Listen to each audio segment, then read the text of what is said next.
Sveiki, šiandien bus truputį baisus video, nes kalbėsiu apie būsimą 3 dienų tamsos laikotarpį. Aišku, datų niekas nežino, tai gali būti ir 26, ir 30, ir dar bent kada, niekas nežino tikrai datų. Bet visada, kuomet aš kalbu, aš pateikiu ir apie išeitis. Tad prašau, klausykite įdėmiai ir visada rasite išeičių, nereikia išsigąsti. Svarbiausia, kaip jau sakiau, galvoti su optimizmu ir visada galvoti apie išeitis. Taigi, kokie ženklai, kad bus šis 3 dienų tamsos periodas? Tai visų pirma, Turkijos aptemimas prieš kelis prieš 3 mėnesius kažkur buvo Stambulą uždengęs kažkoks ypatingas debesis, kuris paskandino miestą visiškoje tamsoje vidury dienos. Daugiau informacijos, kaip Stambulas buvo tamsoje, rasite įvedę Istanbul Black Cloud. Čia tik ženklai, Dievas siunčia ženklus, vienu žodžiu, Dievas visada įspėja mus apie ateitį. Ir Amerikoje liktai irgi buvo aptemimų vietoje nuo gaisrų kilusių dūmų, bet man atrodo, nebuvo taip žiauriai kaip Stambule.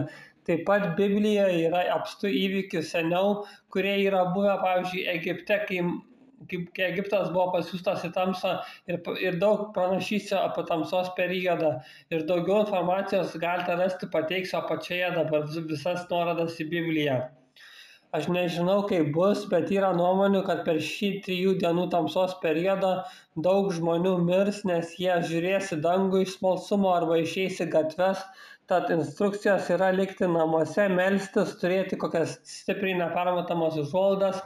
Yra nuomonių, ten katalikai pateikia, kad reikia pirkti 100% bičių vaško žvakes, nes elektronika neveiks, bet man nepatinka žmonės, kurie deda viltį į kažkokias tipo žvakes.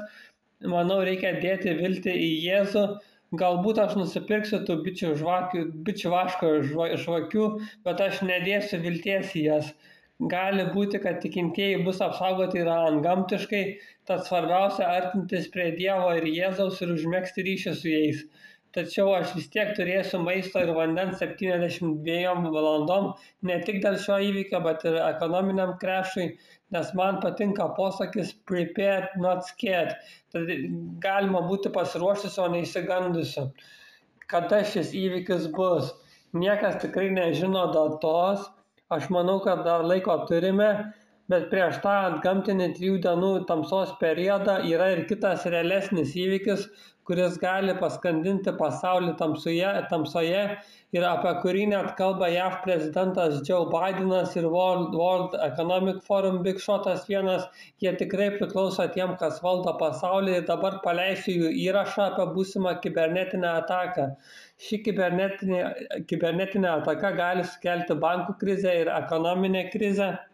Nors ekonominė krizė, manau, gali sukelti ir Saudo Arabija, kuri bent kada gali paskelbti, kad naftą pardavinės juaniais, o ne doleriais. Nenoriu nieko gąsdinti, dabar svarbiausia, kaip sakiau, melstis Dievui, Tėvui ir Jėzui. Siūlyčiau nusipirkti aukso, sidabro, ypač sidabro, nes pinigai vieną dieną gali tapti beverčiai. Mano asmeninė nuomonė, gal aš klystu, aš ne finansinis patarėjas, bet čia tokia mano nuomonė. Taipogi, jeigu neturite daug pinigų investuoti, tai žinokite, kad yra nuomonių, nežinau ar jos teisingos, bet aš tikiu, kad investavę, pavyzdžiui, iki 30 eurų į vieną sidabro unciją, jūs vieną dieną galite atsijimti už ją ir galbūt net 5000 eurų. Yra nuomonių, yra ir daugiau net nuomonių. Vienu žodžiu, Dievas gali antgamtiškai palaiminti ir padauginti jūsų investicijas. Taigi, prašau, dabar paklausykite šio įrašo iš JAV prezidento ir World Economic Forum veikėjo. Look, today my administration is issuing new warnings that based on evolving intelligence, Russia may be planning a cyber attack against us. As I said, the magnitude of Russia's cyber capacity is fairly consequential, and it's coming. The federal government is doing its part to get ready. But under U.S. law, as you all remember, the private sector, all of you, largely decides the protections that you will or will not take in order to protect your sources. But let me be absolutely clear about something. It's not just in your interest that are at stake when there's potential use of cybersecurity. It is the national interest at stake.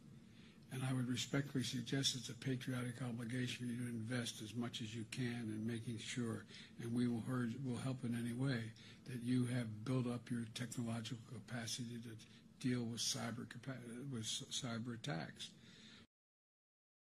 We all know, but still pay insufficient attention to the frightening scenario of a comprehensive cyber attack, which would bring to a complete halt to the power supply, transportation, hospital services, our society as a whole. The COVID-19 crisis would be seen in this respect as a small disturbance in comparison to a major cyber attack. To use the COVID-19 crisis as a timely opportunity to reflect on the lessons the cybersecurity community can draw and improve our preparedness for a potential cyber pandemic. Beje, prašau, palaikykit ir subscribykit mano video.